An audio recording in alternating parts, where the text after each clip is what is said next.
What's up, you guys? So, I'm in our new place. I don't know if you've ever seen the inside of this place. I don't know if I've ever shown it to you. It's much nicer than last time. It's much more insulated and there's like windows and stuff. But I've been sitting on this yoga mat. There's like a pillow right here. I've been doing some yoga exercises for releasing tension in my body, and I've been basically just like crying for the past 20 minutes, which is really good. It's a sign that it's working. It's the sign that like the yin yoga stretches that I've been doing are really working to get emotions out of my body. Also, maybe the music helps too. But I've been feeling this thing. I've been noticing this just lately. I've just been feeling like, okay, I'm 31 years old. I've like achieved so many things I've been trying to achieve, and I'm on the way towards maybe starting a family and having my own baby someday, you know? And why am I so sad? You know? Why am I inconsolable? And I started having a conversation with Andrew this morning, he's not here, he's in a meeting. But I was like, I started to have this conversation with him, and as we're having the conversation, I realized like, there's nothing Andrew can say to make me feel better. Why am I even having this conversation with Andrew? He can bring the moon here, and that will make me feel better. Nothing will make me feel better. In fact,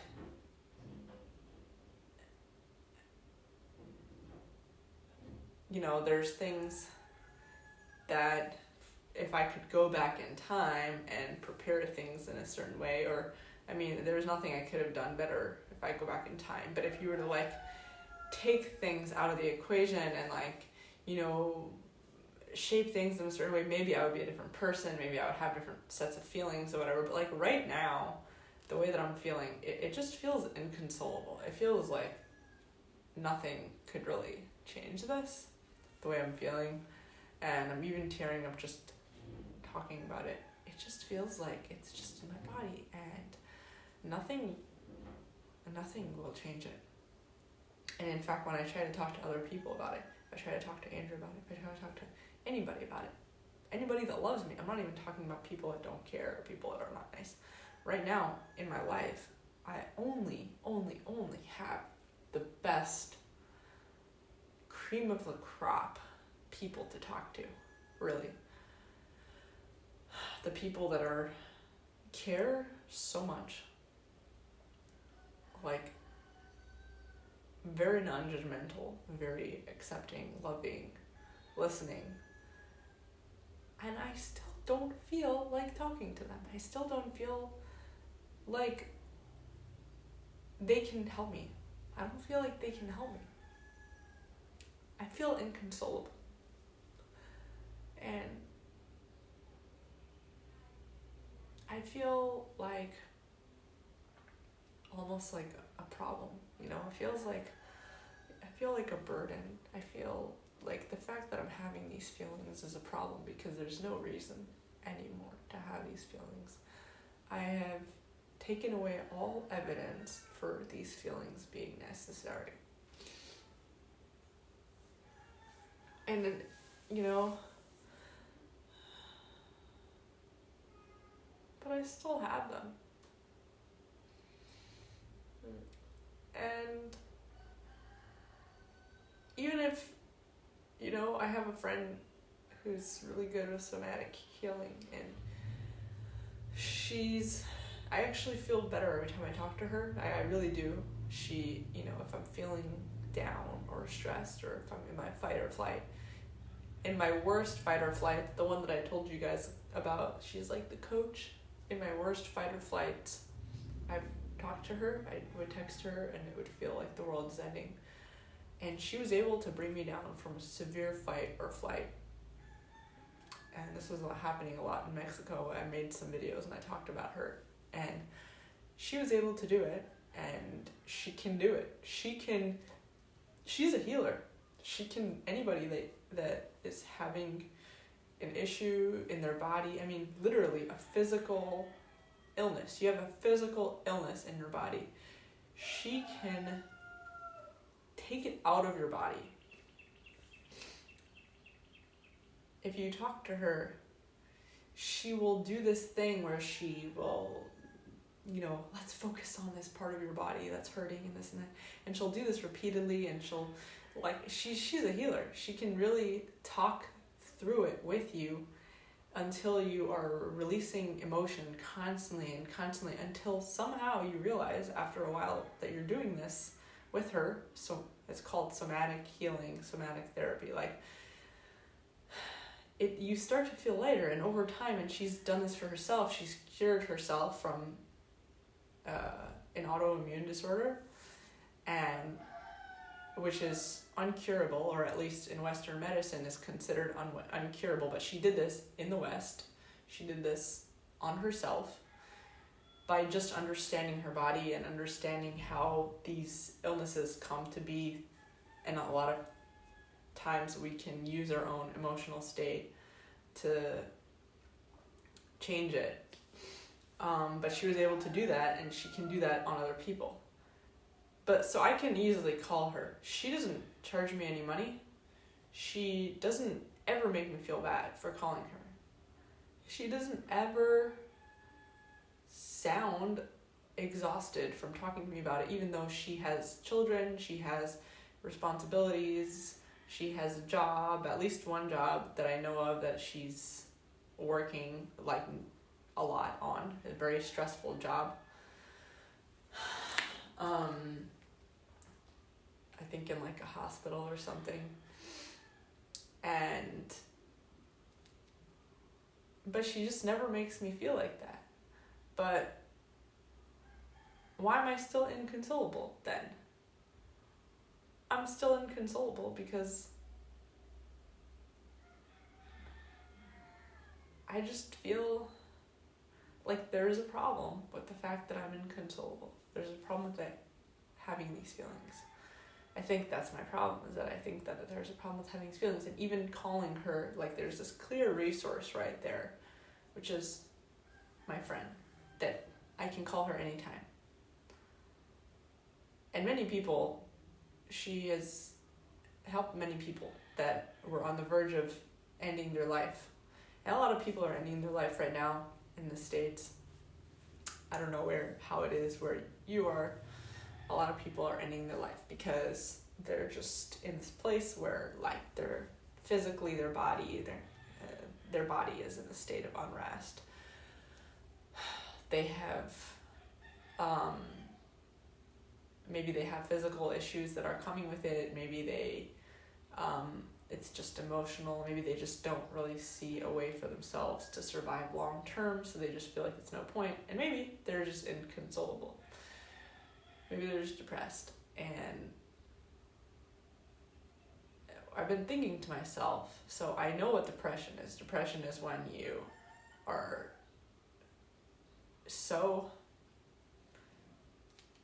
your body has been chronically tired for so long. I mean, it's happening in the body, Depression is a thing that's happening in your body because otherwise medications wouldn't be able to change that, right? It's something that's happening at a chemical level.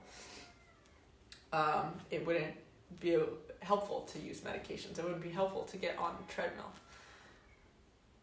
or, get sunlight or whatever, because it's happening in the body. So that's why physical things, changes in your body is helping it. So depression is usually what happens when your body has been in a state of chronic tiredness for so long. Whether it was just being in your fight or flight for so long, being stressed out for so long, having elevated cortisol levels for so long. It's just a chronic way that your body has adapted to being in this world. Chronic is just long term. So depression is happening in your body. And you can no doubt cure your depression by changing long-term behaviors, changing chronic things that are your chronic reality. You can change your reality. But I just feel like I've been pushing myself to not have these feelings. And I feel like the more I push and I say, hey, there's no reason to have these feelings. You're safe, you're safe, you're safe. And I know that this is bothering me because when Andrew says it, it bothers me even more. When he says, oh, you're safe, you don't need to have these feelings. And then I get so angry. But then I realize that I'm doing it to myself a lot. There's no reason to have these feelings. You're safe. You shouldn't have even been scared. Why are you scared for? You shouldn't be scared. I was watching this parody this parody skit with Bob Newhart, who is like a late comedian or whatever. I don't know so much about him, but this parody skit where he was acting out as a therapist. So there's this lady comes to the therapist and she's like, oh, I'm having these issues, like I'm scared. I'm scared of this, I'm scared of that, I have claustrophobia, I have bulimia, this and that. And the therapist was just like, stop it. And she's like, I'm scared of this. He's like, stop being scared. And she's like, I have a body image issue, I'm bulimic, I stick my finger in my throat so I can throw up. He goes, stop it. And everything she says that she feels, he just says, don't feel it. And that's the end of the therapy session. And she's just like, okay. And so the conversation ends, and in his mind, he feels like he solved the problem because all he said was just don't feel the thing that you're feeling. And then the person doesn't say anything. So it looks like the problem is solved because now the person doesn't say anything. All the therapist did was close his eyes. It doesn't make the problem not be there. The sensation is still in your body. And if you don't recognize it, if you don't feel it, then another part of your body is going to feel it. If your conscious mind doesn't allow it to come out, another part, it's going to stay in your body. It's going to train. And that's part of what somatic healing is all about. Is like, you don't recognize these feelings. You don't talk about these feelings. You don't release them.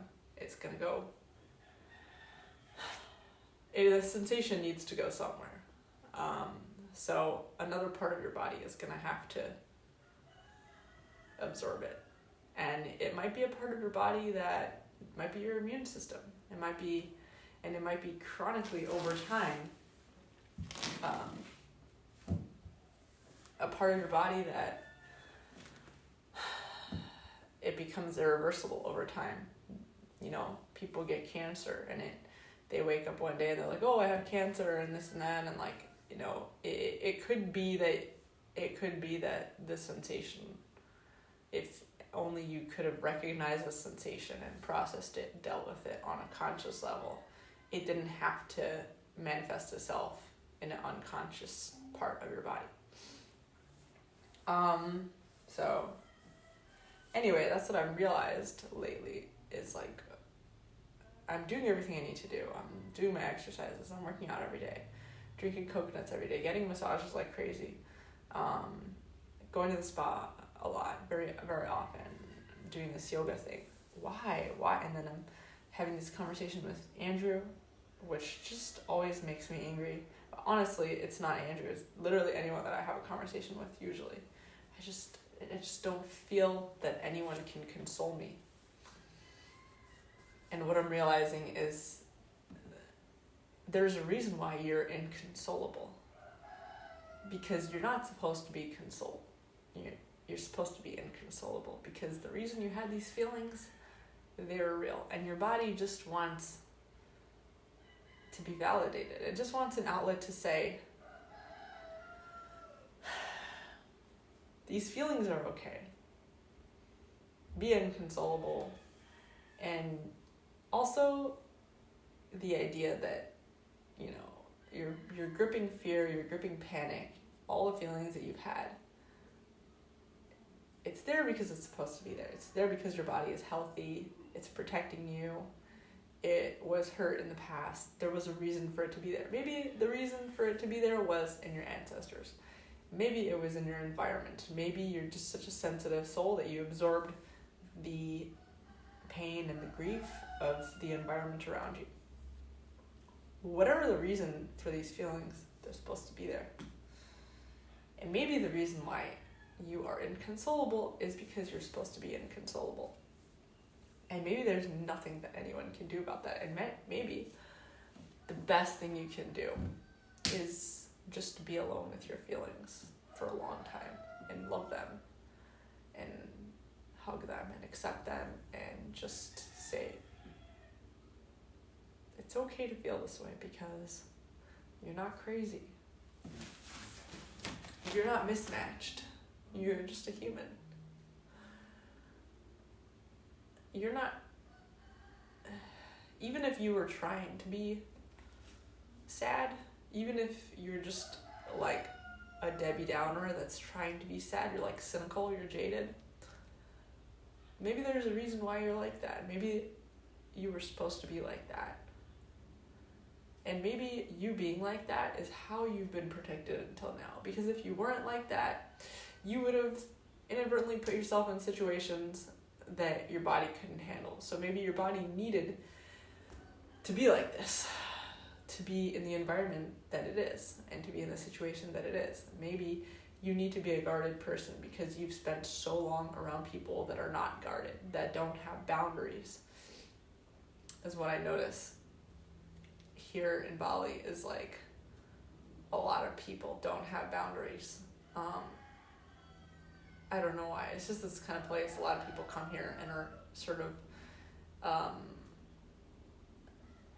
it's a lot of people come here for partying or whatever. And then there's like every so often you meet the person who is like very cold, very iced out. And it's always off-putting at first. You're just like, this person is just sitting in the corner. This person's kind of avoiding everybody. They're not really like open. And you think to yourself like, at first you're just like, I don't like this. Why is this person so closed off? They're putting on their sunglasses, they're sitting in the corner, they're not really talking to anybody. They look almost like they're angry. And you meet those. Every so often you meet those in Bali. Because and the difference is so strong because the people that are not like that, everybody else, and myself included, the people that are not these ice closed off people are very open. They're so open, and anything can happen in a place where everybody's energy and their aura, whatever you call it, is so open and inviting, and it's scary. And so, maybe those people found out that they needed to be this way. Maybe they started to build these mechanisms back from wherever they came from, and it worked for them, and it became even stronger here. Their body went to something that knew it worked to feel protected, and that's what they did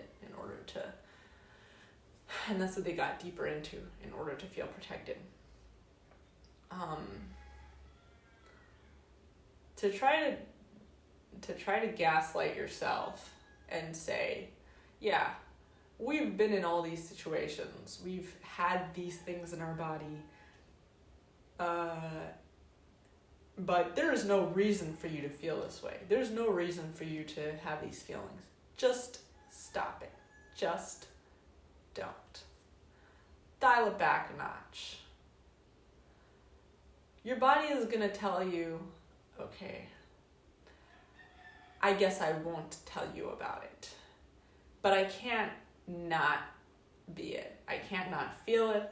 I can't dial it back a notch because it is just there. It is just reality. Just because I don't share it with you doesn't make it less real. It just means that you have decided that you wanted protection from the way I feel. So I'm going to protect you from the way I feel. But it doesn't make it not real. That's what your body is telling you. And so your body keeps it inside of its body and it becomes other things. It also becomes chronic depression or chronic other things that you really don't want in your body. So maybe the fact that you feel inconsolable right now is exactly how you're supposed to feel, and that is how you were supposed to feel all this time. But because you have spent your entire life thinking that these feelings are unwarranted, a problem, uncomfortable, which, they can be uncomfortable, but you just spend your whole life resisting these feelings. So there's like this resistance happening where imagine you're with someone who, like, imagine you're in a classroom and it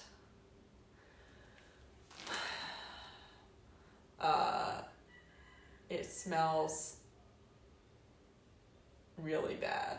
I don't even know what I'm saying, but let's say the classroom smells really bad and you're with your friends, you're in this classroom, it smells really bad, and the teacher is writing on the board, doing her thing, and someone raises their hand and says, "Teacher, I have a problem, it smells really bad in here."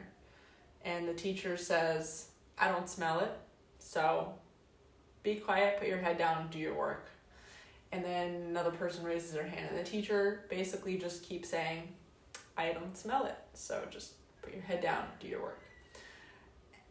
Eventually, the smell doesn't go away, but the students, because we're alive and we need always to be finding a path towards survival, we always need to be moving forward, not backwards. So the students start to communicate this need for survival or need to be away from the smell among themselves, and they start talking and whatever.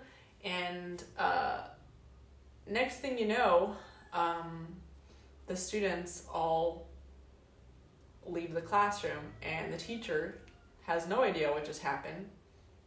And she says, like, "Where's my class?"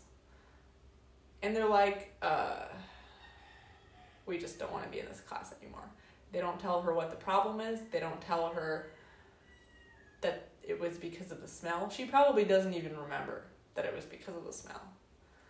She probably brushed it off so quick and so easily that she doesn't even remember. But she'll be confused. She'll feel like the rug is pulled out from under her. Like, where is my class? What's going on? Sometimes feeling all the things you feel is more of a blessing than you realize. When you feel the things that you're feeling, especially things that are feeling in your body, things in other people's bodies, you don't have a responsibility for. I don't care whose body it is. You don't have a responsibility for things in other people's body more than yourself. It doesn't matter if they're your child. I know I'm saying this as someone that doesn't have children yet, but your child has to learn this too. What I'm saying, which is that the most important sensations for you to feel are first and foremost the feelings and sensations within your body. Your child is going to have to learn this too. So, like, it doesn't matter who is around. If you, for any reason, cut off this communication to your body, you're basically telling your body to do what it will do without you. You're not saying feelings don't be there. You're saying feelings do not communicate with me. And the thing is that 95%, depending on different studies, say somewhere between 93% and 98% of the feelings in your body and the activity, that communication that's happening to and from your brain, it's happening without your awareness, without your conscious awareness. So already your body is doing a lot of things without communicating to you. Already your body is dissociated from you in a lot of ways. Like, I mean, it has to be, because it would be really overwhelming for you to be so aware every time your body wants to make a breath and have to control it every time and have to beat your heart. You know, you don't want to be having to beat your heart every single time. You're not gonna get anywhere. You're not gonna be able to survive and get food and get a job and build relationships. Like, you're not gonna be able to do anything if you are so hyper conscious of every single thing that's happening in your body. So it's good that your body is doing these things without you. You're basically the business person, you're the entrepreneur, and your body is all the different parts of you that are working for you, that are helping to keep the business running.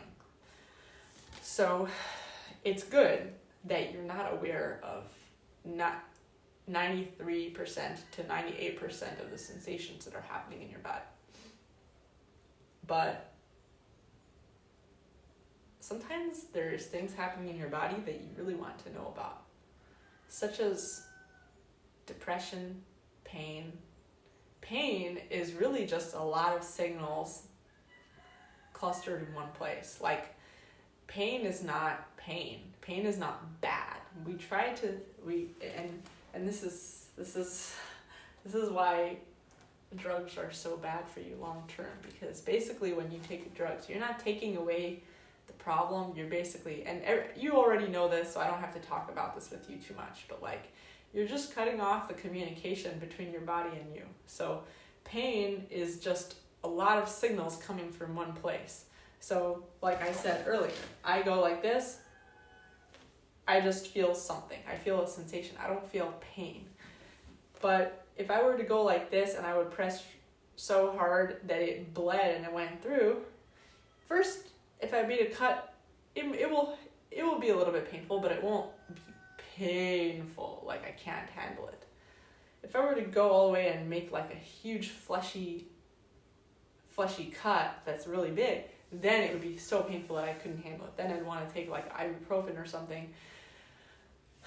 And the ibuprofen would not help it. It would not make the hole go away. You know, the only thing that will make the hole go away is over time it being processed and healing. And my body repairing itself, which it knows how to do. But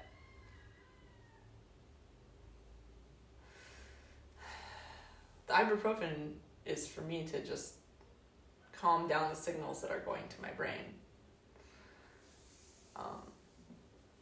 Your feelings in your body, the sensations that you get, are really important for you to be connected to. And oftentimes when you're running a business or an operation of any kind, all you need is to just know what is happening, and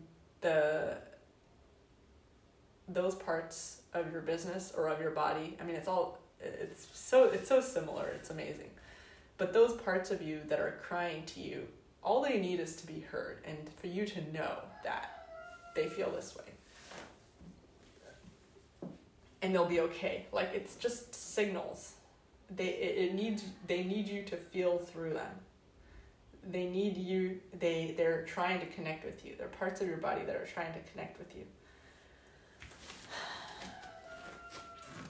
And the part of you that is inconsolable is a part of you that has been inconsolable probably your whole life, but you just never allowed that part of you to even approach your brain with these thoughts and feelings of emptiness, you know, feeling so lost, feeling so alone.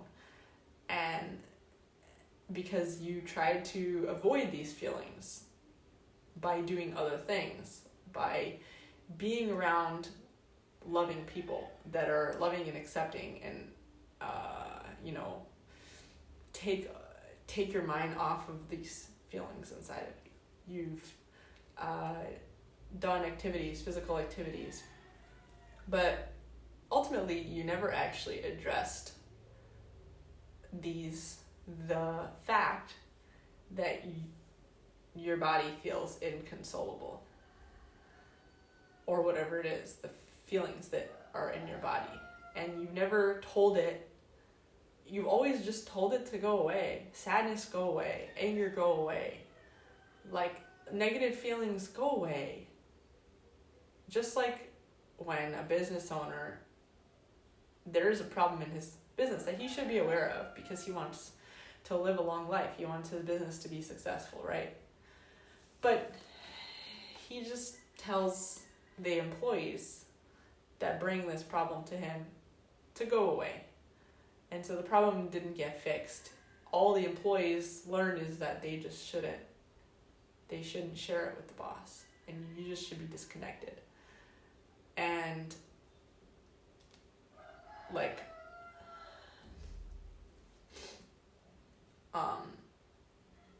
that's fine for the moment.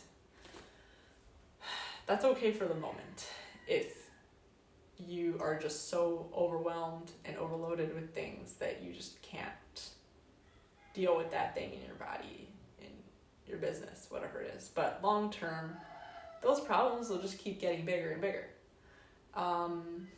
Sometimes your business is in a state of chaos, or you're building your business and you just can't listen to every single problem that's arising because there's just so many problems arising.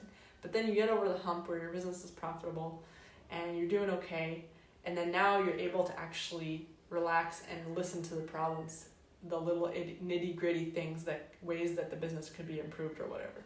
And then these different people come to you and you're able to actually listen to them and hear them and talk to them. And then so you have more people coming to you and talking to you about their problems, because not because there's more problems now, but because it's calmer, there's more ability for you to communicate within the company. So with your body as well, so many times in my life where I was just in a state of fight or flight, panic, building mode, just building like crazy. I don't know, moving to a new place, getting into a new job, being in debt. You know, we talked last night, we met this guy in the sauna that was from South Africa, and he was like, we were talking about this phenomenon in a lot of countries that are like overdeveloped, where it's like this, it's basically the feeling of like a big, huge rock that's like rolling at you, where it feels like no matter what you do, you're just never safe, because no matter how much money you make, no matter how much you build, no matter, like, because your country, your developed country, which is a big reason why I'm trying to move my paradigm to outside of the Western paradigm. Even here, I don't feel safe within the Western paradigm. But anyway, like the overdeveloped countries have peaked, right? So they're always going to be moving downward. They're always going to be moving with inflation. They're always going to be having, your money is always going to become more and more devalued, less and less valued. So no matter how much you make, you're always going to become more and more in debt. You're always going to become more squeezed, and like it just feels like no matter what you do, you can never keep up with survival. And it just feels like eventually this big rolling ball is going to get to you. And so there have been many times when I felt like that, but then I moved to a cheaper place or to a less developed place, and then it went away. And then it felt like that again, and then I moved to a less developed place, and then it went away. And so it's almost like my body the sensation, like the depression would stop. I would stop being depressed. I wasn't depressed. And I notice a lot of people are like this too, where you're not depressed when you're in go mode, in fight or flight, because you're just busy trying to solve the problem. The depression happens after the hard work and productive state. After you're basically allowed to just be with you, with this room. There's a piano right there, there's a yoga mat here, there's a bed there, and it's very comfortable and nice. Now is when the depression can happen. Not before, when I was stressed out in my mind and running and doing this and that and like in fight or flight mode. No. Now, when I'm actually relaxed. I had a spa day yesterday, I had a great breakfast this morning, I had a great sleep last night, and I had a massage yesterday before my spa day with Andrew. this is when the depression hits. But the truth is that the depression was there. Whatever, depression isn't even a real thing. It's like it's the thing that is in my body that feels like depression. The thing that's in my body that feels like depression was there the entire time.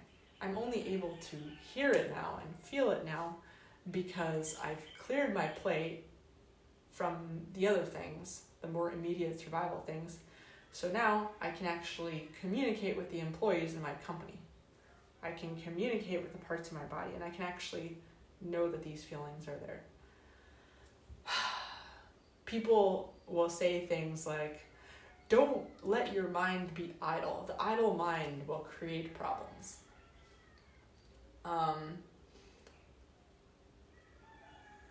The idle mind is not creating problems. The idle mind is just processing things that it was not able to process when you were in go mode. You were in your fight or flight and just overloaded with things. There is nothing wrong with being in an idle mind. And I promise you that if you fully let go and allowed yourself to just cry and talk, release your emotions, bang on the floor, you could try to do it with your partner, and your partner will absorb a lot of it. Or a friend, your friend, even like my friend I told you about, my friend who's a coach, they'll absorb a lot of it, but you're not going to do it fully. You're going to get angry at some point. You're going to feel limited if you try to do this with somebody, because the human body can only accept so much. So you're always going to be waiting for the point where this person's going to break down and not be able to absorb it, not be able to absorb your feelings, because they're a human just like you. So, probably the way that you'll feel the most safe is if you do it on something that is not a human, not a person that can be hurt. Something that you can scream and say, I hate you. Like when you're a baby, you're able to cry and scream and kick, which is so good for you. You're able to release all these things from your body because you're so small that your parents, they weren't gonna die if you did that, like kick and scream and whatever, cry. But as an adult, you're not gonna be able to, you can't do that to any human. You can't kick and scream and you can actually kill someone, right? So, and the thing is, you knowing that you can actually hurt someone or kill someone or whatever is gonna make you, no matter how kind they are and how open they are, it's gonna make you not trust it. It's gonna make you not actually be able to let these feelings out, so that you don't even know that you have these feelings in your body until they're gone. Until the person is out of the house for 20 minutes and you're like, oh my God, I have all these feelings. And then you become so depressed and you think it's because it just happened now, but no, it was in your body the whole time. It just didn't feel safe to come out. And you have to be so thankful that your body is telling you these things, that it didn't feel safe to say before. If you're feeling like this, it's because your body feels safe to feel it and to communicate it with you. You have to say thank you for coming to me. Not, go away, I don't want to hear about this thing that's happening in my body. So, yeah, that's all I have to say. And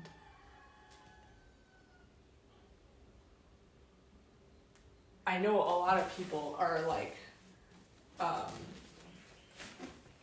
probably thinking what? So then I just have to be alone and I just have to be away from the people I love in order to be okay and whatever.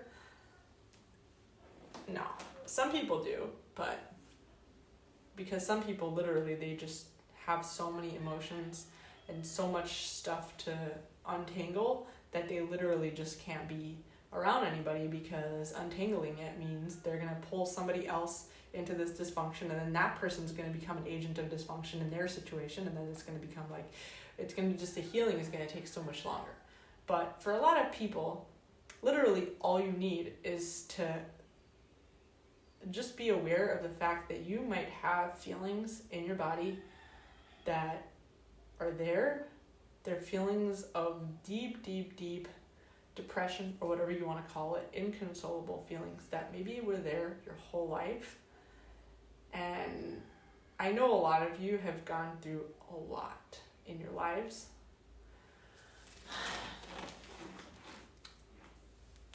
And if you didn't, maybe your parents did, maybe people around you did, maybe you observed a lot of stuff that's in your body that you have been trained to fight with. And the more you fight with something, the worse it gets. So a lot of people are just walking around with bags and bags, and then you feel fatigued and you don't know why. You feel low energy and you don't know why.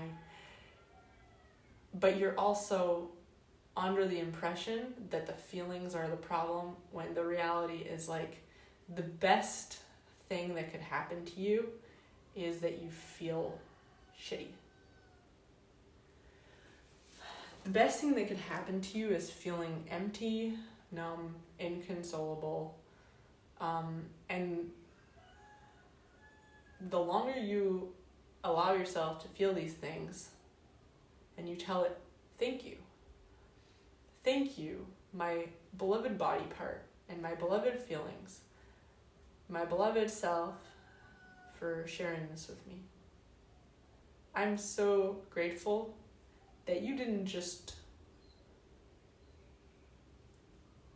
not communicate this with me and instead go and become cancer.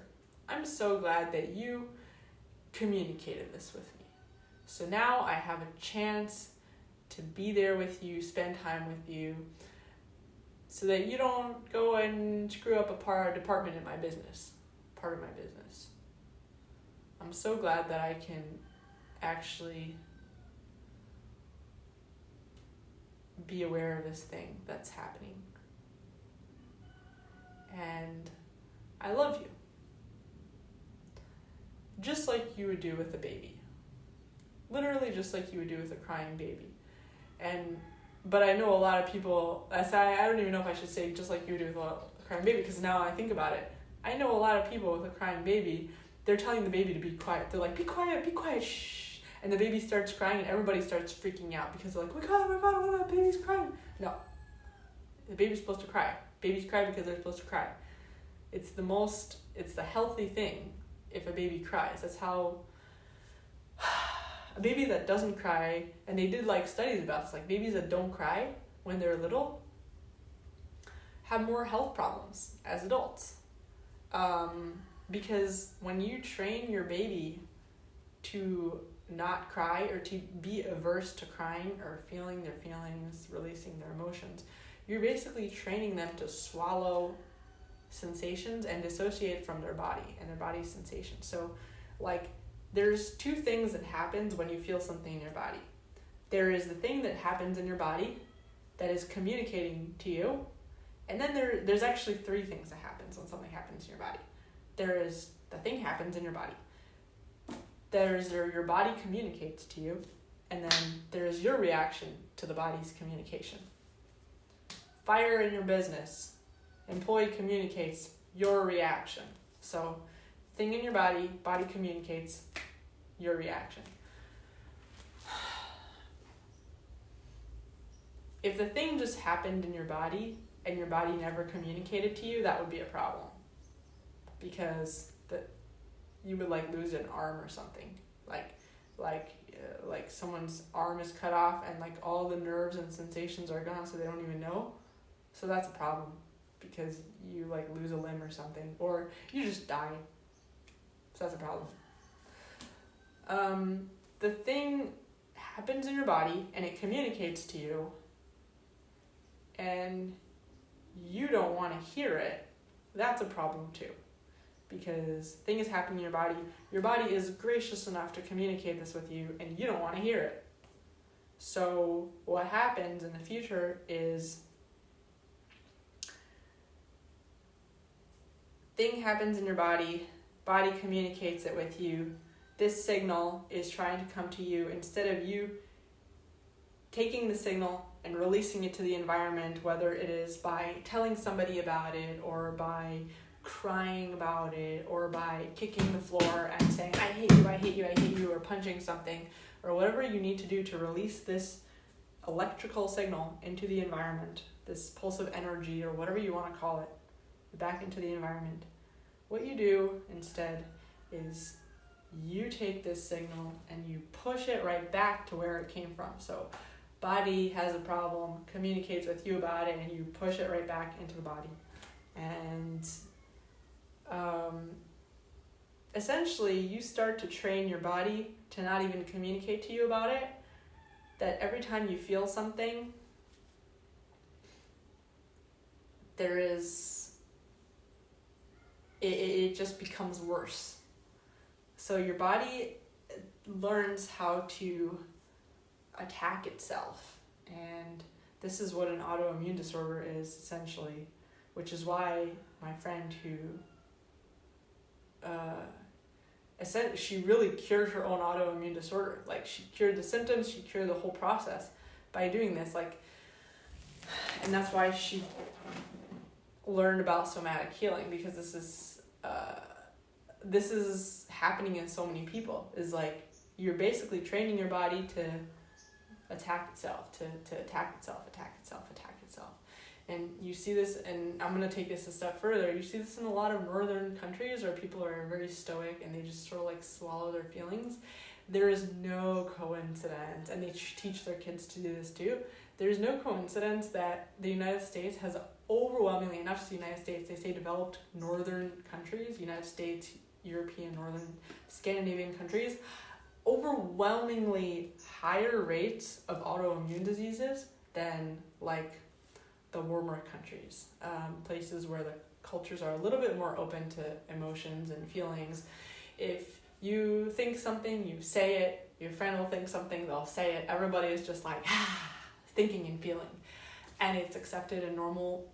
But in a lot of these northern countries, and that was like part of the reason why I moved out of the States, I literally couldn't handle it, because you say the wrong thing, you feel the wrong thing, it just constantly feels like a constant state of hyper arousal.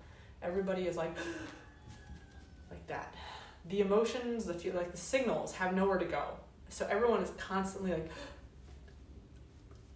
like that, and it feels like that. It feels like their bodies are doing it to themselves, and that's why you notice in a lot of these countries that are like the colder countries, whatever, more industrialized, colder countries, people are also much less healthy, and they are more likely to have cancer, they're more likely to have these like first world autoimmune diseases, they're more likely to have allergies, autism, whatever, all these things that happen. Doesn't mean that it can't happen in other people. I mean, everybody has problems, everybody has emotions that they're sometimes swallowing down, but it's just much more likely to happen in those cultures because everybody around you is doing it, so they kind of cause you to do it more. And imagine if you took the problems that people were dealing with in a lot of like Middle Eastern countries, let's say, and you put those problems in the Scandinavian cultures and see what would happen to those people, it would not look good. But that's what we're seeing, because the world is sort of starting to merge. And anyways, I'm going off in a tangent. So that's what I came here to say. First of all, I actually don't care about you guys. I came here to share my own feelings. I care about myself, and I love you guys because I feel like I can talk about stuff that's happening in my body. And a big thing that has helped me release a lot of my emotions and stuff to validate and love for myself over the years is to come and talk to you guys. So that's really wonderful. That's really beautiful that to have that for me. And I love my viewers. I love having this. It's a selfish love. I love to come here and share my feelings. And I don't feel like there's a burden, because it doesn't feel like force. It doesn't feel like a person that I have to share these things with. and then they have to absorb it, and then they have to swallow it, and it feels like I can release it in the universe. You guys might do what you want to do with it. You guys might use it to validate your own feelings and maybe understand yourself a little bit better, and then hopefully you will continue to release that into the universe in a way that feels good.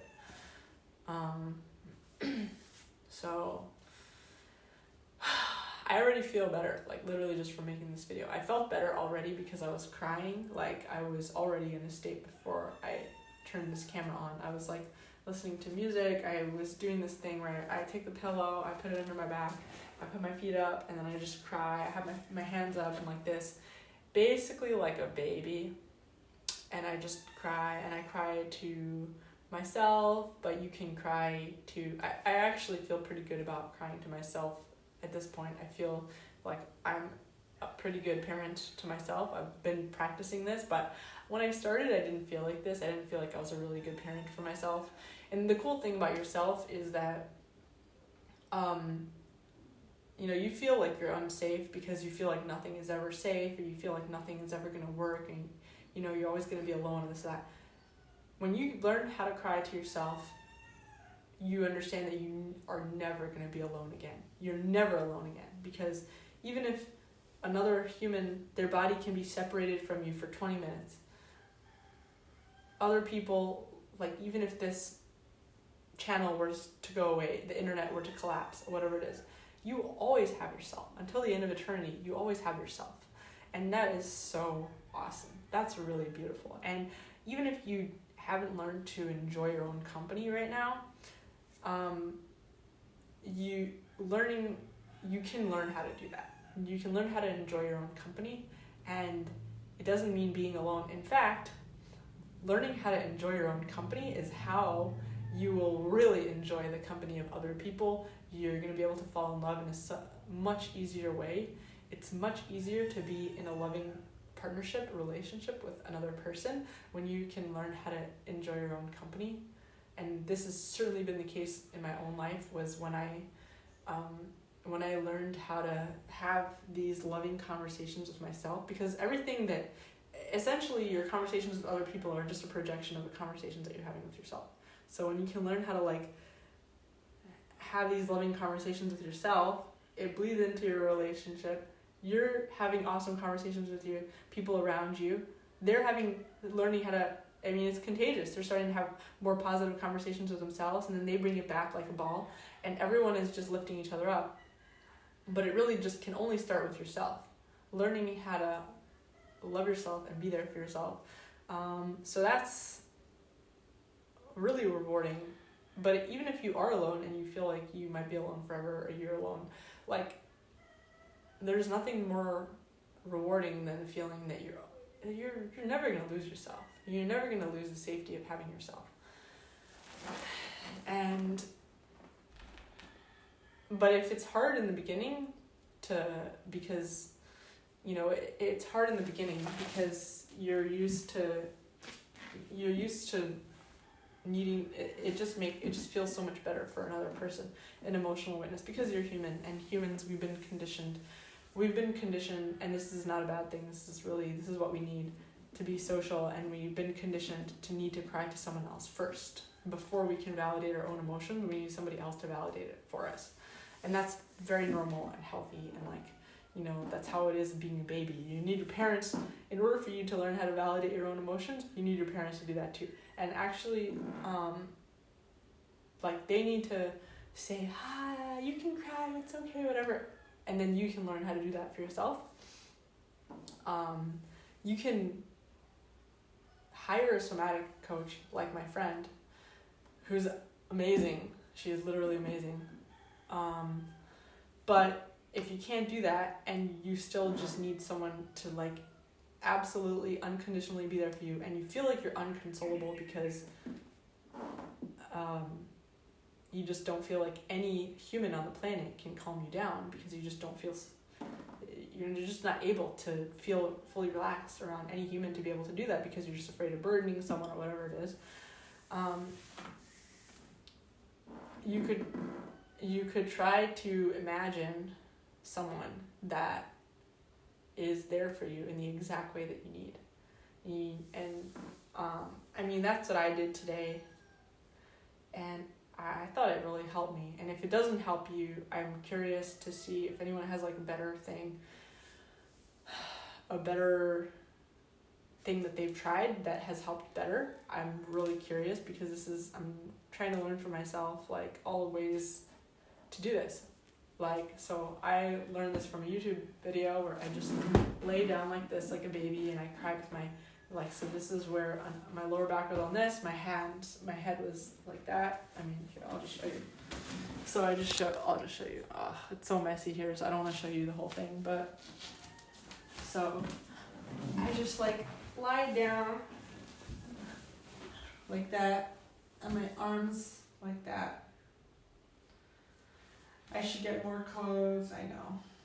So I just like this, and I cried. And I know it seems silly, like how is this making a difference? No? How does this position make a difference? But it makes a difference, I promise you. You can't know it until you actually do it.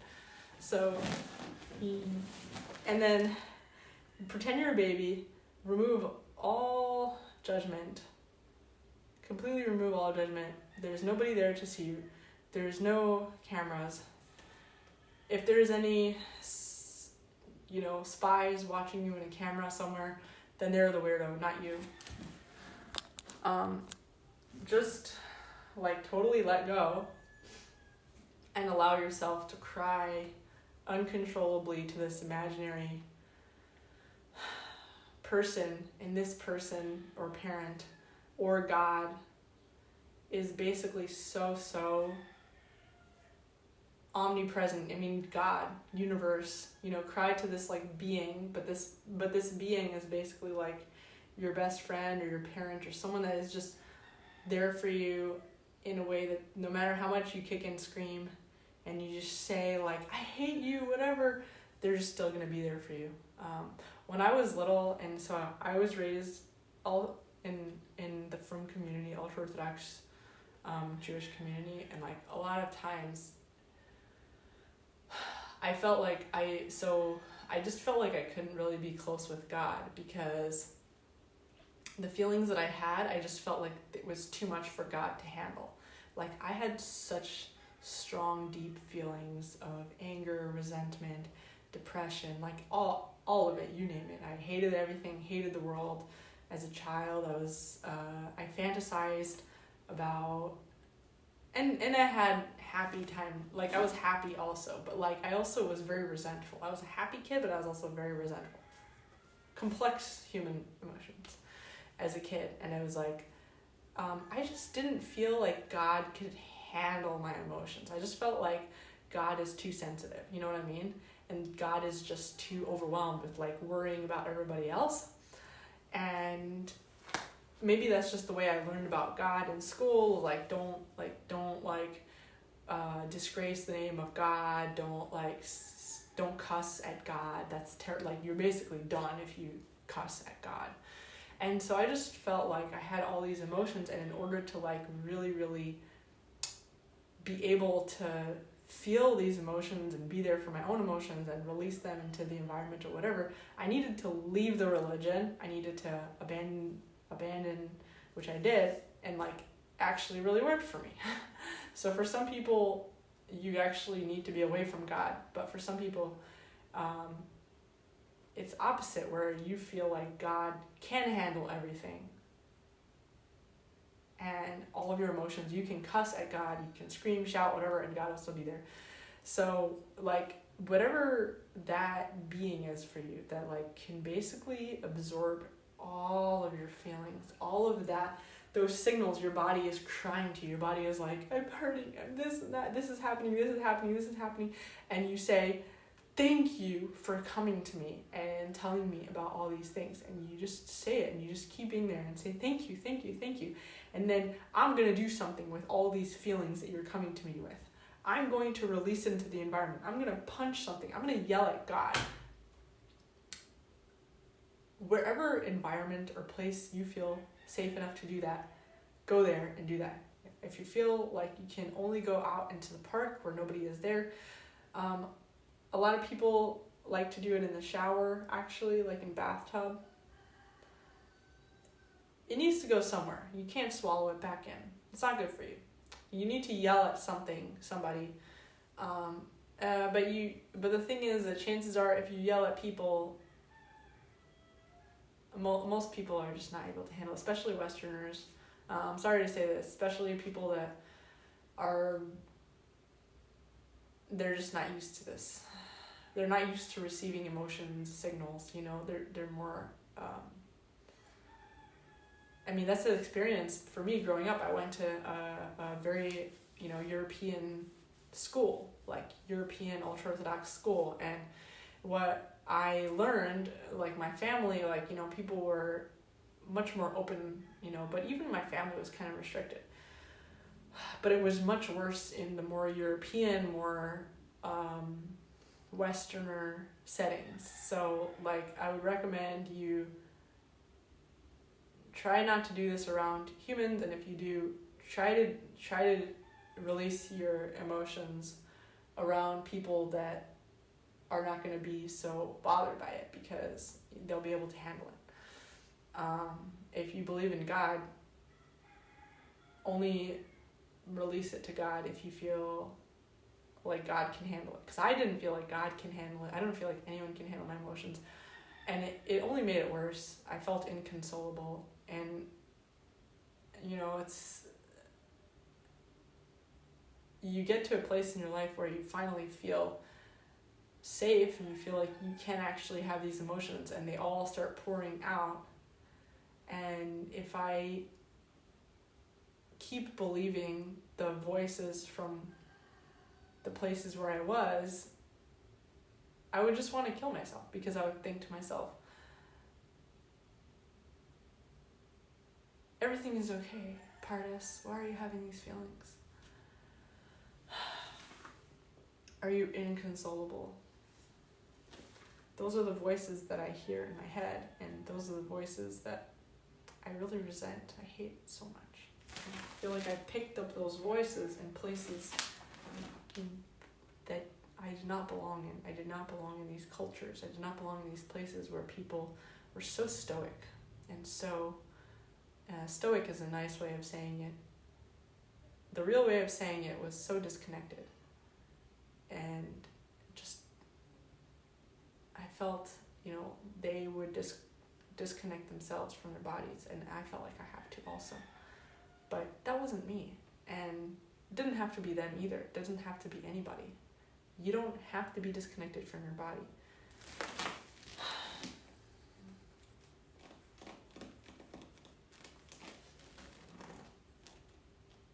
And another thing I realized,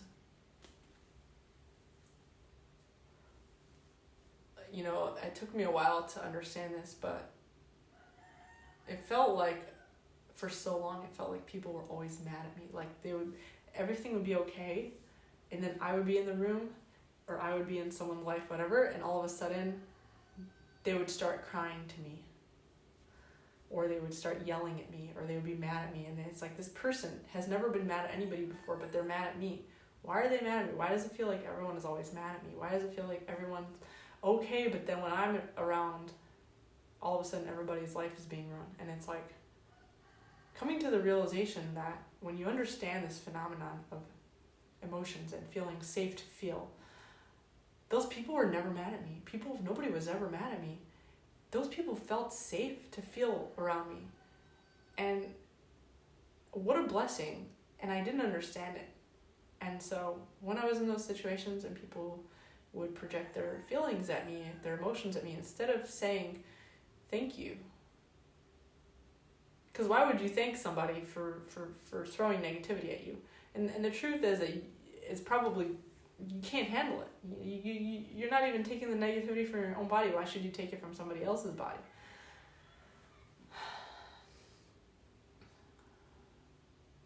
But I also internalized it. Like, what I should have told myself when those things happened was, those people feel safe around me to feel these emotions around me. They're not doing it next to a big, strong, poker-faced person. You know, they're doing it at me. People get mad at me. People vent their frustrations at me. They feel all their negative feelings at me.